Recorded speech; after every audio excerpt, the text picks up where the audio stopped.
Hello everyone, मैं दीपक सिंघल आप सभी का स्वागत करता हूं विद्यापुर गुरु के मंच पर। आज की ये वीडियो जो रहने वाली है वो रहने वाली है फरवरी महीने की दूसरे सप्ताह की वीडियो, जहां पर हम 11 से 20 फरवरी तक के इंपॉर्टेंट करंट को करेंगे कवर। वीडियो को अंत तक देखिएगा।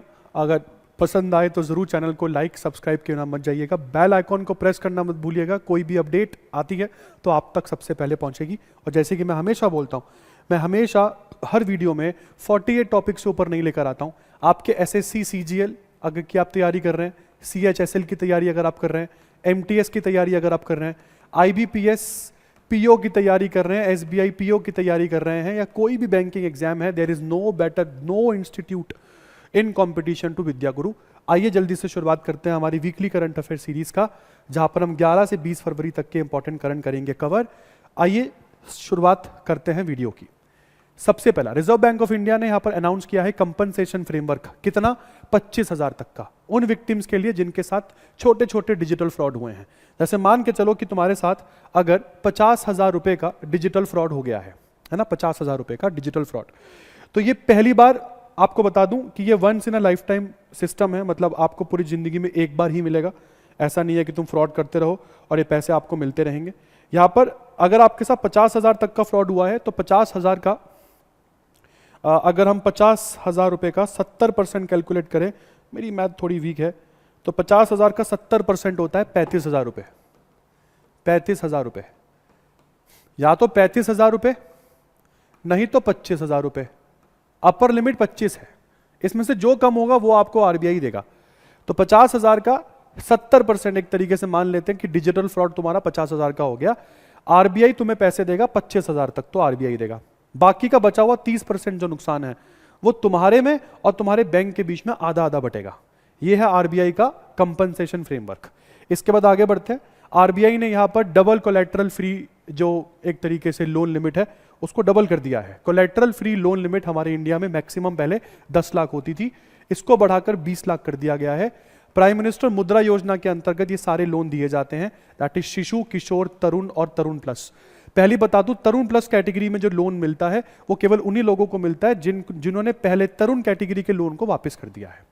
ठीक है जी। तो एमएसएमई कोलैटरल फ्री लोन की अधिकतम लिमिट 10 लाख से बढ़कर 20 लाख हो गई है। इसके बाद प्लास्ट इंडिया 2026 भारत मंडपम न्यू दिल्ली में हुआ। पहली बता दूं बेटा, ये दुनिया का सबसे बड़ा प्लास्टिक एग्जीबिशन समिट है। 5 फरवरी से 10 फरवरी तक ये भारत मंडपम न्यू दिल्ली में चला। थीम थी इसकी भारत नेक्स्ट। यहाँ पर कई सारे 6 दिन तक ये जो पूरा एग्जीबिशन चला, इसमें पॉलिसी मेकर, जितने भी इंडस्ट्री के लीडर है, इनोवेटर, स्टार्टअप सब आ चुके थे। इसके बाद सेंट्रल गवर्नमेंट ने एक ट्रीपार्टाइट एग्रीमेंट साइन किया है और बहुत ही जल्द नागालैंड के 6 जिले, कौन से 6 जिले?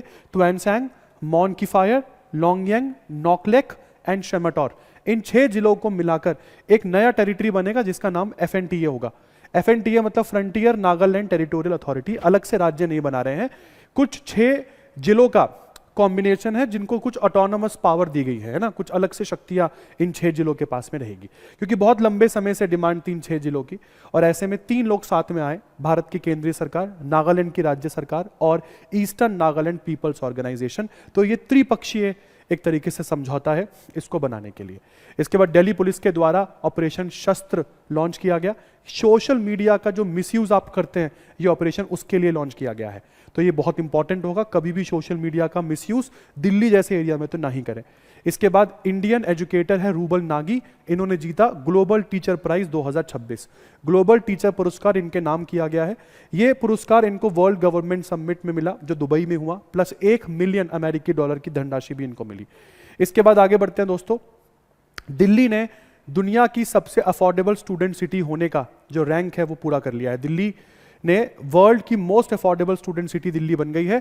इससे पहले मैंने दुनिया की एक्सपेंसिव सिटीज कवर करी थी, अगर आपको याद आ रहा हो, और जिसमें मैंने आपको बताया था कि टॉप 6 एक्सपेंसिव सिटीज जो हैं वो स्विट्जरलैंड से आती है। क्या मुझे आप बता सकते हैं कि दुनिया की सबसे एक्सपेंसिव सिटी स्टूडेंट्स के लिए कौन सी थी?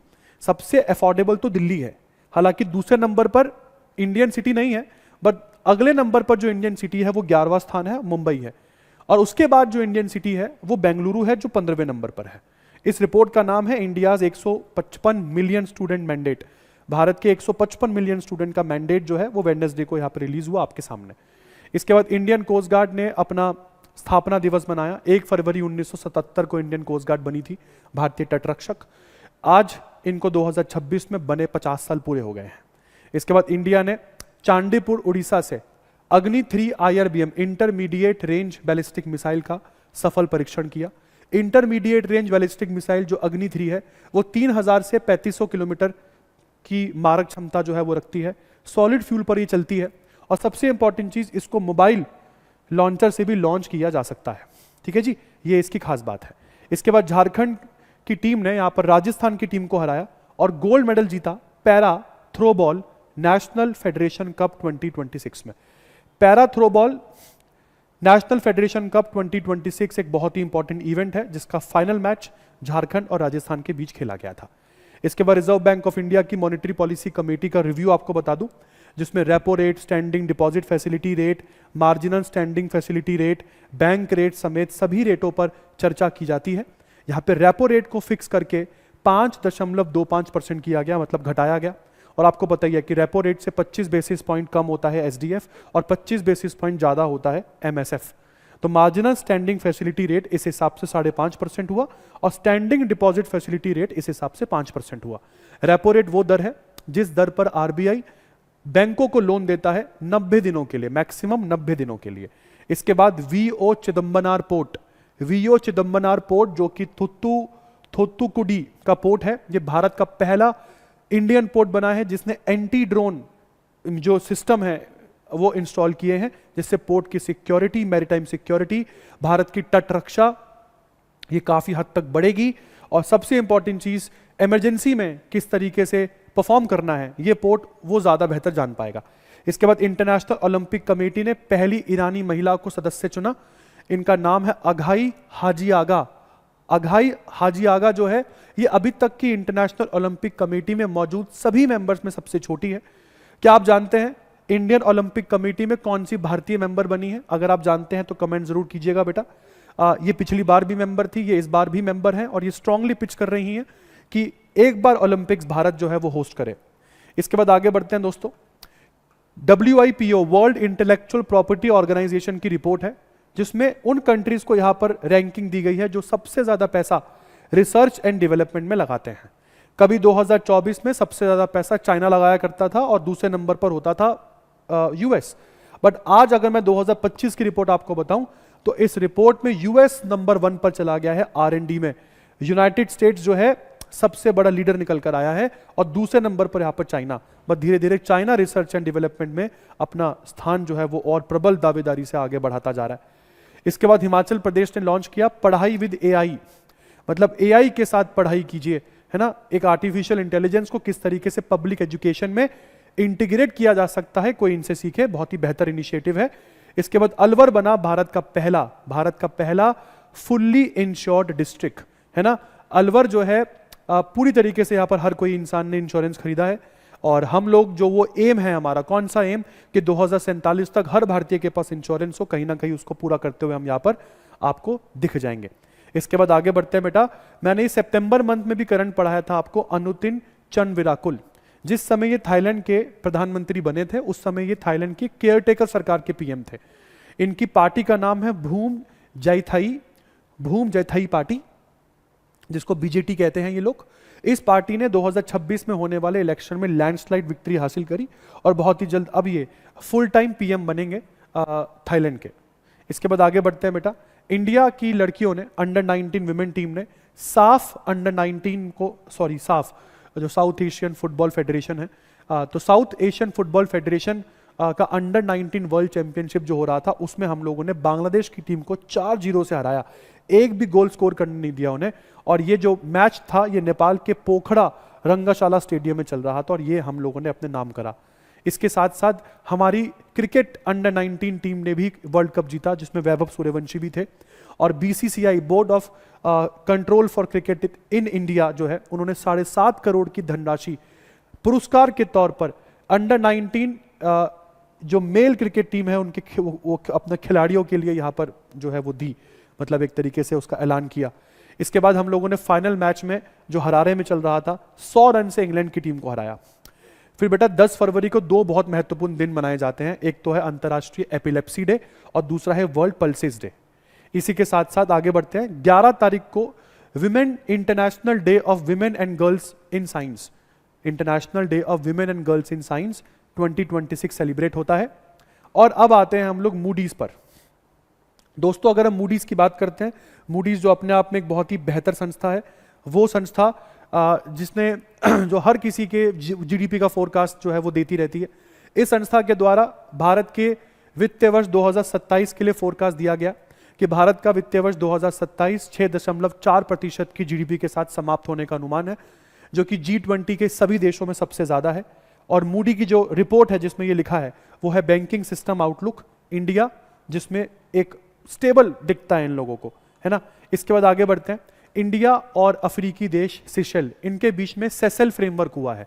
सेसेल फ्रेमवर्क जिसकी फुल फॉर्म है sustainability economic growth and security, sustainability economic growth and security through enhanced linkages.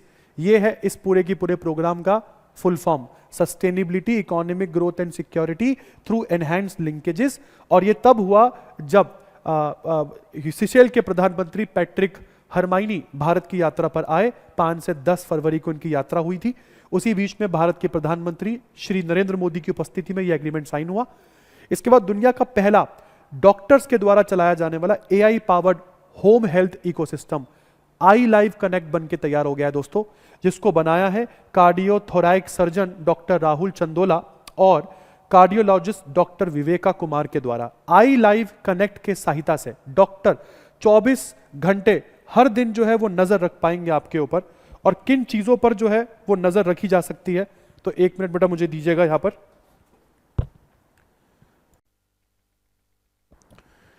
तो बेटा राउंड द ईयर यहाँ पे डॉक्टर्स जो है वो आप पर नजर रख पाएंगे राउंड द क्लॉक 24 घंटे, है ना, जबकि पेशेंट घर बैठा है।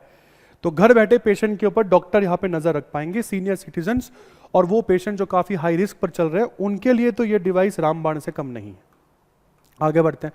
बहुत ही जल्द अमरावती भारत का पहला क्वांटम वैली बनकर निकलेगा, और क्वांटम फिजिक्स को तो आजकल हम लोग जो रियल वर्ल्ड प्रॉब्लम्स है उसको भी सॉल्व करने में हम काफी यूज कर रहे हैं यहाँ पर इसे। इसके बाद बेटा बायोफैक्ट 2026 में भारत को कंट्री ऑफ द ईयर घोषित किया गया। बायोफैक्ट 2026 दुनिया का सबसे बड़ा और सबसे इन्फ्लुएंशियल ऑर्गेनिक ट्रेड फेयर है, जो इस बार जर्मनी के नुरेमबर्ग में 10 से 13 फरवरी के बीच में हुआ था। इसके बाद बेटा केरला जो है, केरला ने अपॉइंट किया थान्या नाथन जी को एज द जज, और ये केरला की पहली विजुअली चैलेंज्ड विमेन जज है। इनका नाम है थान्या नाथन, जो कि विजुअल इम्पेयर्ड जितनी भी कम्युनिटी है इंडिया में उनके लिए बहुत बेहतर चीज़ है, बहुत अच्छा काम कर रहे हैं एम्पावरमेंट के लिए, और ऐसा ही चलना चाहिए। इनमें किसी भी चीज़ की कमी नहीं है, किसी भी चीज़ की। एक नॉर्मल सिटीजन से कई ज़्यादा इंटेलिजेंट है।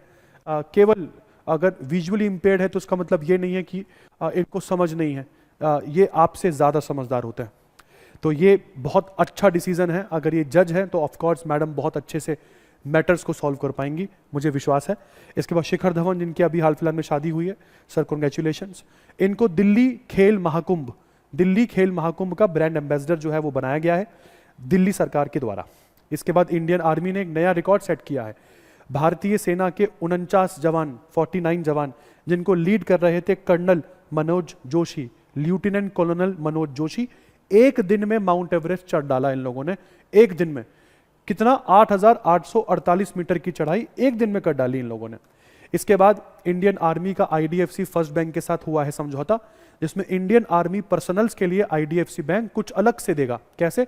जैसे इंडियन आर्मी के जवानों को यहां पर पर्सनल एक्सीडेंटल कवरेज मिलेगा 60 लाख का, बिना किसी सैलरी या पेंशन के मतलब अपना कि कम से कम इतनी सैलरी या कम से कम इतनी पेंशन होनी चाहिए तो आपको ये पैसा मिलेगा, नहीं। बस इस चीज पर आपको ये एक्सीडेंटल कवरेज मिल जाएगा कि हर महीने आपके अकाउंट में पैसा आ रहा है, हर महीने आपके अकाउंट में इतना मिनिमम पैसा आ रहा है, तो ये आपको कवरेज जो है वो मिल जाएगा। इसके बाद इसरो ने चांद के साउथ पोल पर मॉन्स मॉर्टन 4 के नाम से एक स्थान को चुना। मॉन्स मॉर्टन 4 ये वो स्थान है जहां पे चंद्रयान 4 लैंड होगा, मिट्टी के सैंपल उठाएगा और वापस इंडिया आएगा। चंद्रयान 4 कब हम लोगों ने लॉन्च करने की हमारी योजना है 2028-29 के आसपास भारत की सरकार, हालांकि इसरो प्लान कर रही है इसे। हालांकि इसी साल हमारा गगनयान भी जो है वो लॉन्च होगा। हो सकता है कि ये लॉन्च होते होते 2030 तक भी चला जाए, एज सच कोई परफेक्ट डेट हमारे पास नहीं है। इसके बाद 17 वर्षीय गुजराती स्टूडेंट आनंद पांडे, आदित्य पांडे जो है, ये भारत के पहले सबसे यंगेस्ट एनालॉग एस्ट्रोनॉट बने। लूनर हैबिटेट सिमुलेशन मिशन इन्होंने पूरा किया, जिस मिशन को आका स्पेस स्टूडियो ने कंप्लीट किया था या ऑर्गेनाइज करवाया था। इसके बाद दोस्तों इंडिया की ranking lead certified green buildings 2025 में चाइना के बाद दूसरे स्थान पर देखने को मिलेगी आपको। लीड का मतलब है leadership in energy and environmental design, मतलब कितनी बिल्डिंग्स आपकी ऐसी हैं आपके देश में जो सही में हरित है। हरित बिल्डिंग्स का मतलब जो सही में ऐसी हैं जो बेहतर है, कार्बन डाइऑक्साइड उत्सर्जित कम करती हैं, ऐसी बिल्डिंग्स को ग्रीन बिल्डिंग्स कहा जाता है।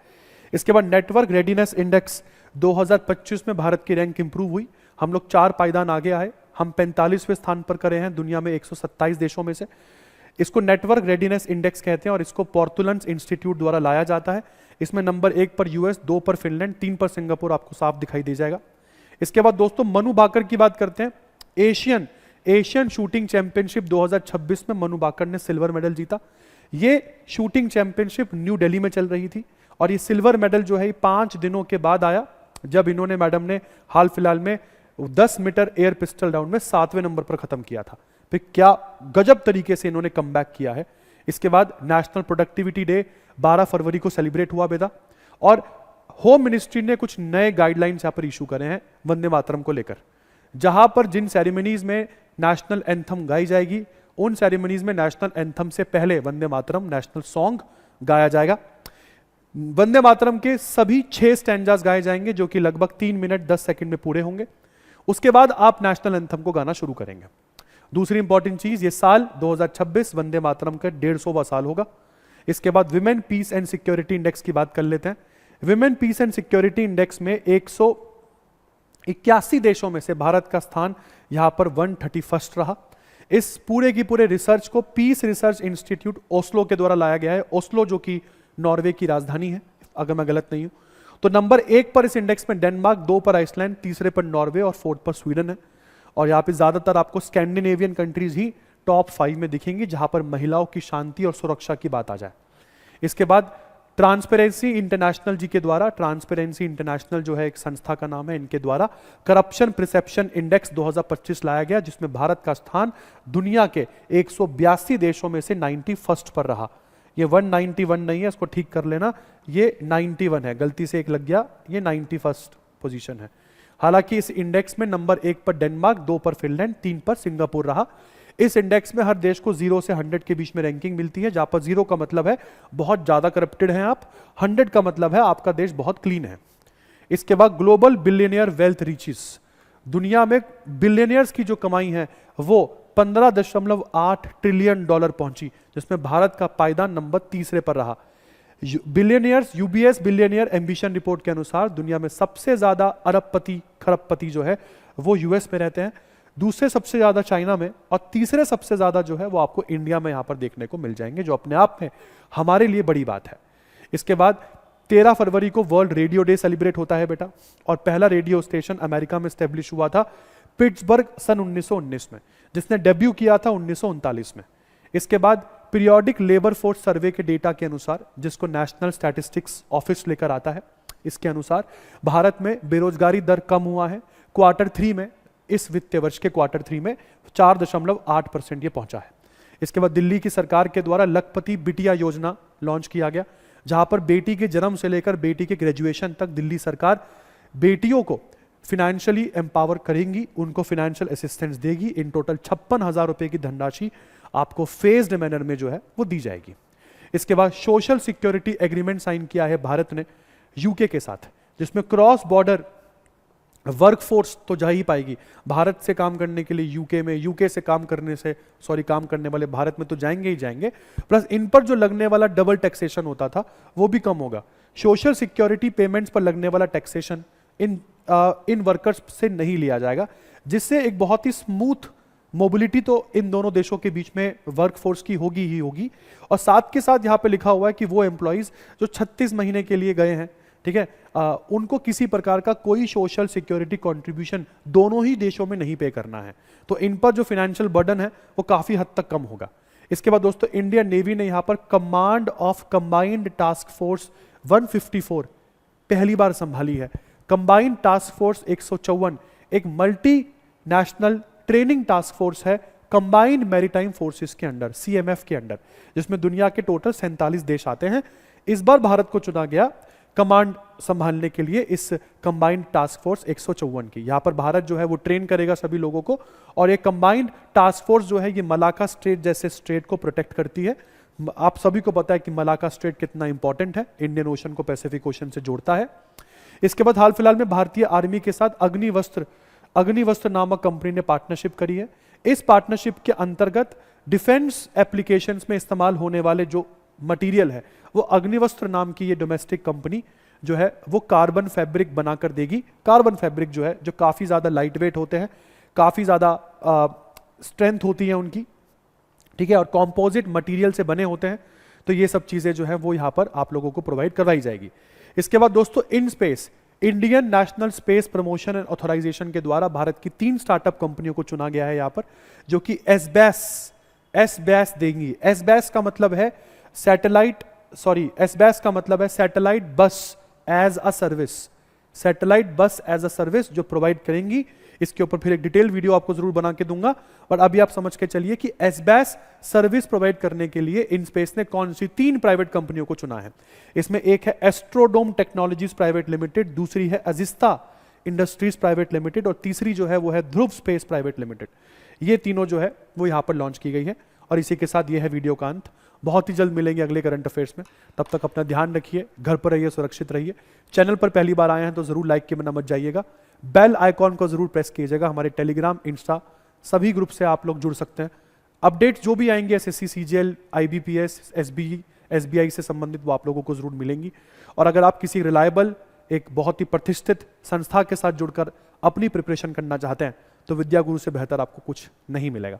इसी के साथ मैं दीपक सिंघल मिलता हूं बहुत ही जल्द अगली वीडियो में। तब तक अपना ध्यान रखिए, घर पर रहिए, सुरक्षित रहिए। धन्यवाद।